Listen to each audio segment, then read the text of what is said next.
Your dog has been licking the same spot on their paw for 40 minutes. You've told them to stop 3 times. Most owners assume it's allergies, or boredom, or just a weird habit they'll eventually grow out of. But what behavioral neuroscience actually shows is something most owners are never told about their own dog. That licking, that yawning, that turning away when you raise your voice, those aren't quirks. They are a language of chronic stress that your dog has been speaking every single day. And in this video, I'm going to show you exactly what your dog has been trying to tell you. Roughly 17% of dogs are estimated to experience clinically significant anxiety in their lifetime. But researchers who study canine behavior believe the real number is considerably higher than that. Most cases never get properly diagnosed. They get labeled as bad behavior, stubbornness, or a difficult personality instead. And here's the problem with that label. It puts the blame on the dog, when the actual problem is something happening inside their nervous system that the dog has no control over. Here is what anxiety looks like, biologically, when it takes hold inside your dog's body on a regular basis. The sympathetic nervous system, the same fight-or-flight system that humans rely on, gets activated. And it stays activated. Cortisol floods the bloodstream. Heart rate climbs. Every muscle in the body tightens. In short, controlled bursts that's completely normal. It's a survival mechanism designed to protect your dog from real danger. But when that state becomes chronic, when the nervous system can never fully come back down, the body begins to pay a price. Your dog cannot tell you they feel overwhelmed. They cannot ask for a break or explain what's scaring them. So the body does what it is built to do. It looks for an outlet. Any outlet it can find. That outlet looks like chewing furniture. It looks like barking at walls. It looks like pacing in the middle of the afternoon. And this is the part that catches most owners completely off guard. Those behaviors don't always happen in the moment. They often surface hours later, when the dog is alone, the house is quiet, and coping mechanisms have run dry. The couch your dog destroyed while you were at work was not revenge. It was not dominance. It was a nervous system that had been under pressure all morning and finally gave out. Once you understand that, everything about how you respond to your dog's behavior begins to shift. You stop asking why won't they just behave and start asking what are they trying to tell me? Because anxiety in dogs is not a training problem. It is a nervous system problem. And it needs a very different solution. Research from the University of Helsinki found that noise sensitivity, separation anxiety, and fear of strangers often cluster together. They are not separate quirks. They are symptoms of an underlying emotional state that has not been addressed at the root. And that emotional state, left unmanaged, compounds over time. It does not resolve on its own without intervention. A dog who struggles with anxiety isn't broken. They are not poorly trained or inherently difficult or even unhappy. They are a dog whose nervous system learned to treat the world as a slightly unsafe place. Sometimes that happened because of a single traumatic event. Sometimes it built slowly, through 100 small moments, over years. Sometimes there is no single reason at all. Some breeds carry a genetic predisposition toward higher baseline anxiety levels. None of that means your dog is suffering constantly. But it does mean they need a different kind of attention from you. This is why the early signs matter so much more than most owners realize until it is too late.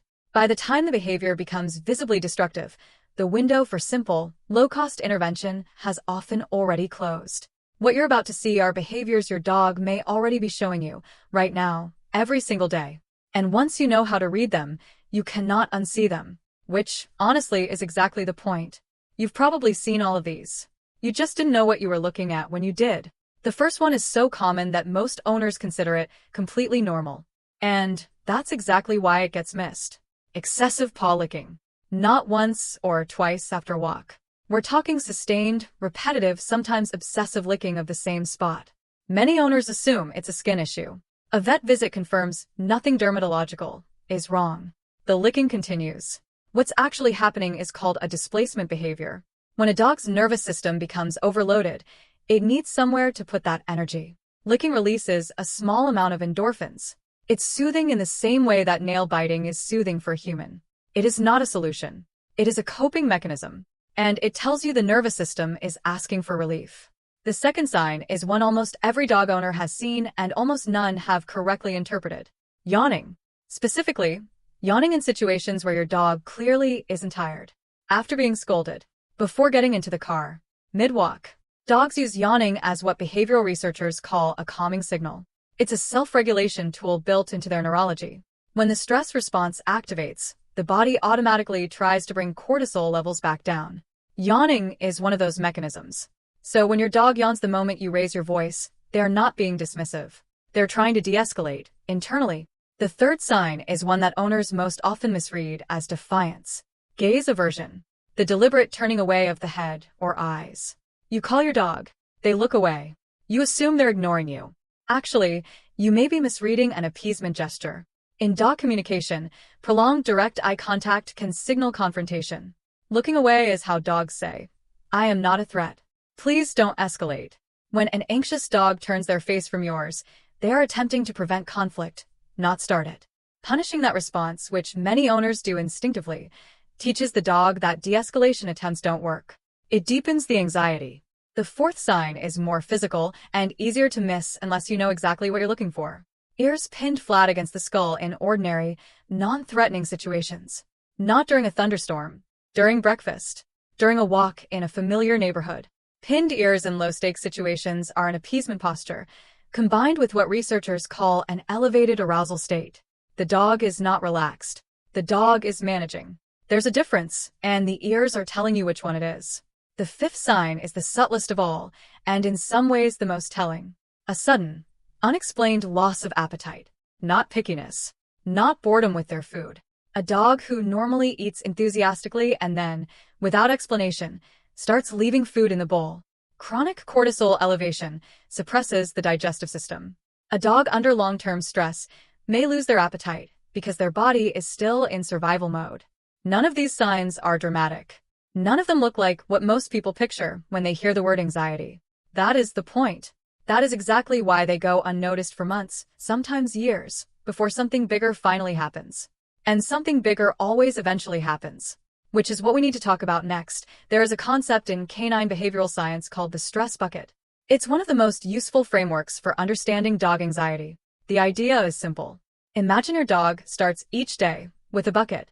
Every stressor they encounter throughout the day adds to it. A loud truck outside. A stranger walking too close. Being left alone for 4 hours. Another dog barking 2 streets over. None of these things individually seem like a big deal. And they're not. That's the problem. Because each one adds a little more to the bucket. And the bucket keeps filling, invisibly, across the entire day. When the bucket overflows, the dog doesn't have a gentle response available. They have whatever comes next in the stress cascade. Pacing, barking, destroying something, snapping at a family member who walked too close at exactly the wrong moment. And this is the twist that most owners never see coming. The overflow almost never happens during the stressful moments themselves. It happens after, sometimes hours after, when the house is quiet, the threat is gone, and the bucket still hasn't drained.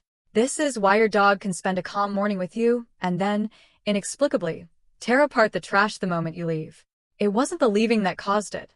The leaving was just the moment the bucket finally tipped. Understanding the timing is crucial because it changes what you look for. You stop trying to find the single trigger. You start looking at the cumulative load your dog has been carrying quietly all day long. Beyond the bucket, there's another layer. As anxiety goes unaddressed over months and years, the threshold for triggering lowers. What once required a genuine threat, a confrontational dog, a loud firework, begins to happen at smaller and smaller provocations. A door closing in another room. Someone walking past the window. A change in routine that another dog wouldn't notice at all. This is called sensitization. And it means that ignoring anxiety early doesn't let the dog adapt. It makes the situation progressively worse. There are also escalating physical signs that come before the full behavioral overflow. Signs that sit in the middle of the stress response. Shadowing, following you from room to room so closely that you can feel them against your leg with every step. Trembling in situations that don't appear to be frightening.